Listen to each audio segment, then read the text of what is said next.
চারদিকে কাঁচা আমের আচার তৈরির ধুম পড়ে গেছে। তাহলে আমি কেন বাদ পড়বো? আসসালামু আলাইকুম viewers, welcome to my channel best cook recipes. আজকে দুনিয়ার সবচেয়ে সহজ রেসিপি নিয়ে উপস্থিত হয়ে গেলাম। তৈরি করে দেখাবো সেরা স্বাদের কাঁচা আমের কাশ্মীরি আচার। একেবারে কম উপকরণে তৈরি করা হয়। তাহলে চলুন কথা না বাড়ি চলে যাচ্ছি পুরো পর্বে। আচারের জন্য এখানে আমি 5টি আম ভালোভাবে ধুয়ে নিয়েছি। প্রথমে আমের সামনের দিকটাকে কেটে নিচ্ছি, তারপর আমের খোসাটাকে ছাড়িয়ে নিচ্ছি। আপনারা চাইলে দা দিয়েও কিন্তু আমের খোসাটাকে ছাড়িয়ে নিতে পারেন। এক এক করে সবগুলো আমের খোসা ছাড়িয়ে নিয়েছি। এখন আমটাকে মাছ থেকে কেটে নিচ্ছি। আমে হালকাভাবে আটি বেঁধে গেছে। এখন আটিটাকে ফেলে দিচ্ছি। আটিটা কিন্তু খুব বেশি শক্ত হয়নি। আটিটা বেশি শক্ত হয়ে গেলে কিন্তু এই আচার তৈরি করা যাবে না। এখন আমটাকে লম্বা করে 3 টুকরো করে নিচ্ছি। আশা করি আপনারা স্ক্রিনে দেখে বুঝে নিয়েছেন। এক এক করে সবগুলো আম আমি একইভাবে কেটে নিয়েছি। এখন আমগুলোতে পর্যাপ্ত পরিমাণে পানি দিয়ে ভিজিয়ে রাখবো 2 ঘন্টার জন্য। দেখতেই পাচ্ছেন আমের ভিতরে যে একটা পাতলা স্কিন থাকে সেটা কিন্তু আমি ফেলে দিয়েছি। আমটা ভিজতে থাকুক। এদিকে আচারের জন্য আমি এখানে কয়েকটি আস্ত শুকনো মরিচ নিয়েছি। প্রথমে মরিচের বোটাটাকে ফেলে দিচ্ছি। এরপর মরিচটাকে নাইফ দিয়ে মাছ থেকে কেটে নিচ্ছি। এরপর ঠিক এভাবে করে বিচিগুলো ফেলে দিতে হবে। কোনোভাবেই কিন্তু বিচি রাখা যাবে না। বিচি ফেলে নেওয়ার সুন্দর একটি টেকনিক আপনাদের দেখিয়ে দিলাম। এখন শুকনো মরিচগুলোকে কেচি দিয়ে ঠিক এরকম কুচি কুচি করে কেটে নিচ্ছি। আপনাদের যতটা সম্ভব মরিচগুলোকে অবশ্যই কুচি কুচি করে কেটে নিতে হবে। এই আচারে শুকনো মরিচ কোনোভাবে স্কিপ করা যাবে না। চলে আসলাম আচার তৈরি করতে। একটি প্যানে দিচ্ছি 3 কাপ চিনি, অ্যাড করছি হাফ কাপ পানি। এখন আমি শিরা তৈরি করব। মাথায় রাখতে হবে আম যতটুকু হবে ঠিক ওই পরিমাণে চিনি দিতে হবে। এখন শিরাটা ফুটে ওঠা পর্যন্ত অপেক্ষা করছি। চিনিটা ভালোভাবে গলে গেছে, কয়েকটি বলক চলে আসছে।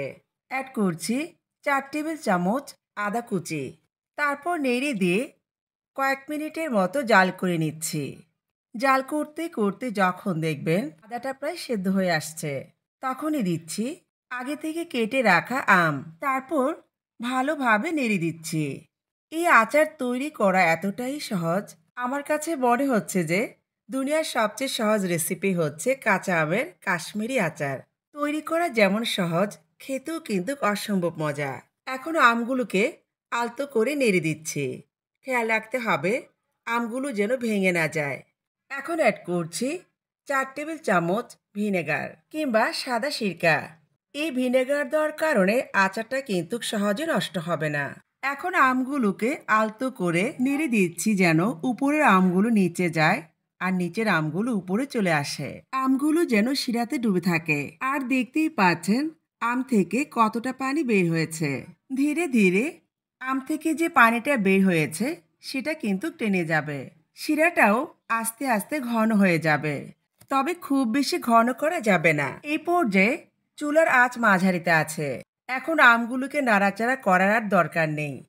আমগুলো প্রায় সিদ্ধ হয়ে গেছে, দেখতে পাচ্ছেন। অ্যাড করছি কুচি করা শুকনো মরিচ। এখানে প্রায় 2 টেবিল চামচের মতো আছে। এবার আলতো করে একটু মিশিয়ে নিচ্ছি। দেখতেই পাচ্ছেন আমের কালার কিন্তু চেঞ্জ হয়ে গেছে। এই কাশ্মীরি আচার তৈরি করা একেবারেই সহজ। আমার রেসিপি যারা ইউটিউব থেকে দেখছেন চ্যানেল সাবস্ক্রাইব করে পাশে থাকবেন। আর যারা পেজ থেকে দেখছেন পেজটিকে ফলো দিয়ে পাশে থাকবেন। ভালো লাগলে সবার মাঝে ছড়িয়ে দিবেন। অলমোস্ট আমার আচারটা হয়ে গেছে। এখন চুলাটাকে বন্ধ করে দিব। আচারটা ঠান্ডা হয়ে গেলে তারপর ফিরে আসছে আপনাদের মাঝে। আচারটাকে সম্পূর্ণভাবে ঠান্ডা করে নিয়েছি। বাস, খুব সহজেই তৈরি করে দেখালাম কাঁচা আমের কাশ্মীরি আচার। এবার সার্ভ করে দেখাচ্ছি। এই আচার তৈরি করার পর সাথে সাথে খাবেন না, 1 সপ্তাহ পর খাবেন, টেস্টটা অনেক বেশি পাবেন। যত দিন যাবে শিরাটা আমের ভিতরে ঢুকবে আর সে আমের আচারটা খেতে কিন্তু অসম্ভব মজা হবে। এই আচারটাকে বাইরে রেখে দিলে প্রায় 1 সপ্তাহের মতো ভালো থাকবে। এরপর আপনারা ফ্রিজের নরমাল চেম্বারে রেখে দীর্ঘদিন খেতে পারবেন। আপনারা যদি আচারটাকে দীর্ঘদিন সংরক্ষণ করে রাখতে চান তাহলে যে কোনো কাচের জারে ঢুকিয়ে ডিপ ফ্রিজে রেখে দিবেন, তাহলে অনেকদিন ভালো থাকবে। এই আচার তৈরি করা একেবারেই সহজ, তাই না বন্ধুরা? সবাই ভালো থাকবেন, সুস্থ থাকবেন। আল্লাহ হাফেজ।